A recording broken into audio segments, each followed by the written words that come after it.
Breve história do feminismo. Não é novidade nenhuma de que as mulheres sempre foram vistas como seres inferiores.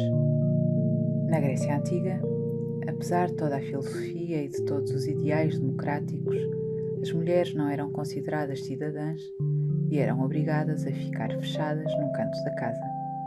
Durante séculos, o mundo andou obcecado com as bruxas, e qualquer mulher mais culta ou que não quisesse ser submissa estava sujeita a ser queimada na fogueira.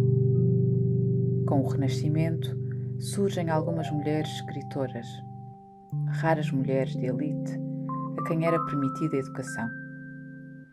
Mas, mesmo assim, o seu talento era desprezado. Só no século XVIII, com o movimento iluminista, é que se começa a falar da igualdade de todos os seres humanos. Isto entusiasmou muitas mulheres, e muitas lutaram ao lado dos homens contra a tirania. A Revolução Francesa não teria sido possível sem elas.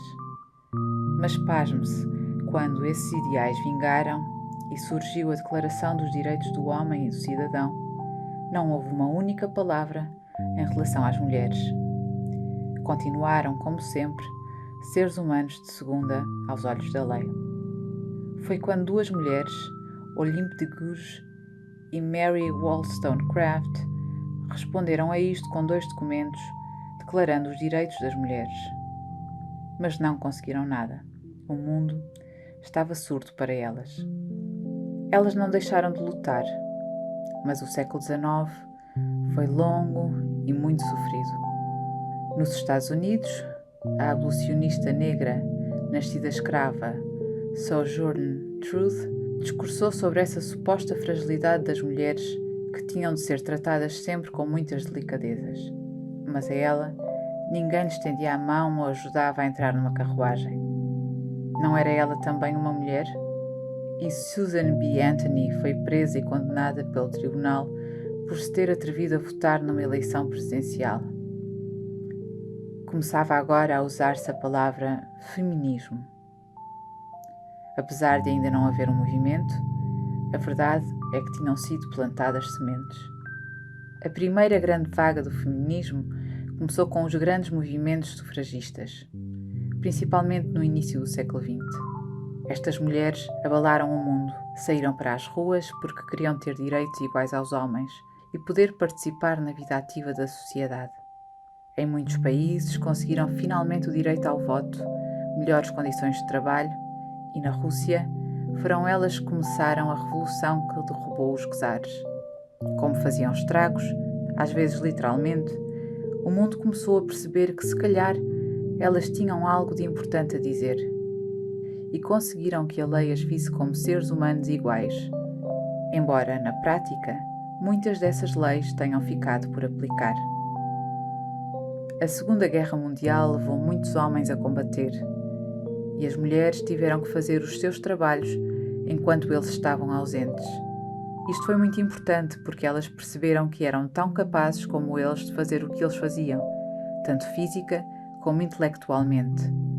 Mas quando eles voltaram, elas tiveram de voltar à antiga vida doméstica e submissa, e para muitas isso foi difícil de aceitar.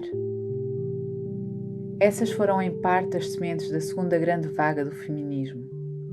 Simone de Beauvoir colocava essa questão: o que significa afinal ser uma mulher? O que define essa essência feminina? Nos Estados Unidos, Betty Friedan questionava esse papel que a sociedade impingia, de uma dona de casa sorridente, de saia rodada, consumidora dos melhores eletrodomésticos e sempre pronta a servir o marido e toda a família. E percebeu que a condição fabricada e imposta à mulher de um ser humano mais próximo da natureza e menos apto ao pensamento intelectual levava muitas mulheres à ansiedade e à depressão. Começava-se a perceber a relação entre a vida doméstica e a realidade política, e a forma como aquilo que as mulheres sofrem em privado é, apesar disso, um problema político e bastante público. Mas é nos anos 90, com o início da terceira vaga feminista, que o feminismo começa a tocar questões como a identidade de género. O que é que, afinal, faz com que uma mulher seja uma mulher ou que um homem seja um homem?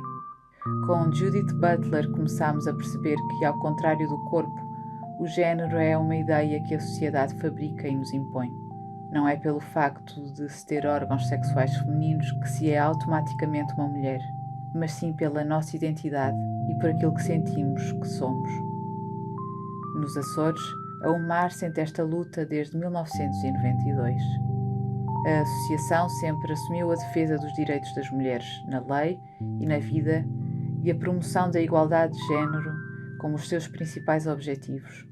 E todos os dias contatamos com mulheres que ainda não têm voz. Não nos podemos esquecer nunca de que esta luta não acabou, de que ainda prevalecem muitos traços de uma sociedade patriarcal, mas cada vez que levantamos a voz, em cada projeto, em cada luta, em cada abraço, estamos a deixar uma semente. Estamos a fazer a diferença.